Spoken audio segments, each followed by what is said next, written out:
जय हिंद दोस्तों, हमारे YouTube चैनल में आपका बहुत बहुत स्वागत है। आज हम इंटरेस्टिंग चीज़ जानेंगे नेपाल के बारे में। नेपाल क्या है, देश कैसे, जनसंख्या, इसके बारे में जानेंगे।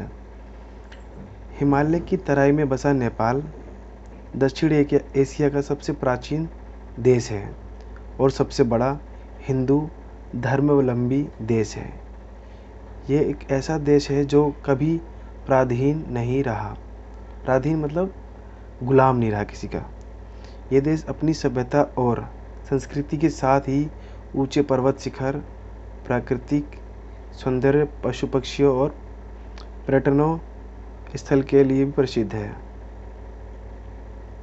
इस देश की जनसंख्या लगभग 2.86 करोड़ 2019 में थी।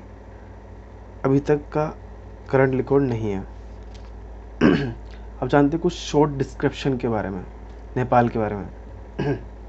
इसकी देश नेपाल, नेपाल की राजधानी काठमांडू, नेपाल का सबसे बड़ा शहर काठमांडू, नेपाल का इलाका एरिया 1,47,181 किलोमीटर स्क्वायर, नेपाल की मुद्रा नेपाली रुपया, नेपाल की राष्ट्रीय भाषा नेपाली। और आगे जानते हैं कुछ और।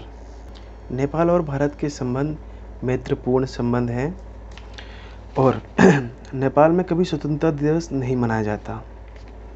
नेपाल के नक्शे को 90 डिग्री पर घुमाएंगे तो हूबहू पुर्तगाल के नक्शे जैसा दिखेगा। नेपाल का ध्वज राष्ट्रीय ध्वज है, जो दुनिया में एकमात्र ध्वज है जो आयताकार या वर्गाकार नहीं है। दुनिया में जीवित देवी की पूजा करने वाला नेपाल एकमात्र देश है। इन देवियों को कुमारी कहा जाता है। नेपाल में साप्ताहिक अवकाश शनिवार को होता है, मतलब वीकली जो ऑफ होता है। इसकी हमारे इंडिया में संडे होता है, तो वहाँ पे शनिवार को होता है। नेपाल के लोग सिर को पवित्र मानते हैं, इसलिए यहाँ किसी के सिर पर स्पर्श करना असभ्यता की श्रेणी में आता है। दुनिया का सबसे कम ऊंचाई वाला व्यक्ति नेपाल का चंद्र बहादुर है, जिसकी लंबाई 57 सेंटीमीटर है। नेपाल दक्षिण एशिया का सबसे प्राचीन देश है। तिब्बत के लोग नेपाल को नेपा कहते हैं। तिब्बती भाषा में ने का अर्थ होता है मध्य और पा का अर्थ होता है देश, मध्य देश। नेपाल के लोग अपने दोनों हाथ जोड़कर एक दूसरे को अभिवंदन करते हैं। इसका साथ वह अपना सिर झुकाकर नमस्ते करते हैं, ठीक वैसे ही जैसे हमारे भारत में किया जाता है। नमस्ते का शाब्दिक अर्थ होता है मैं आप में उपस्थित ईश्वर को प्रणाम करता हूँ। नेपाल का राष्ट्रीय पशु गाय, ये पवित्र माना जाता है और इसकी हत्या अवैध है। भारतीय सेना में नेपाल के नौजवानों को भर्ती का अवसर प्राप्त होता है।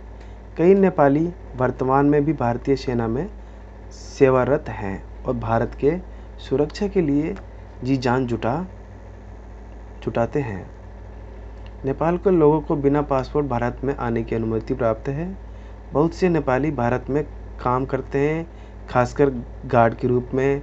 हम अक्सर नेपाली गोरखाओं को देखते हैं।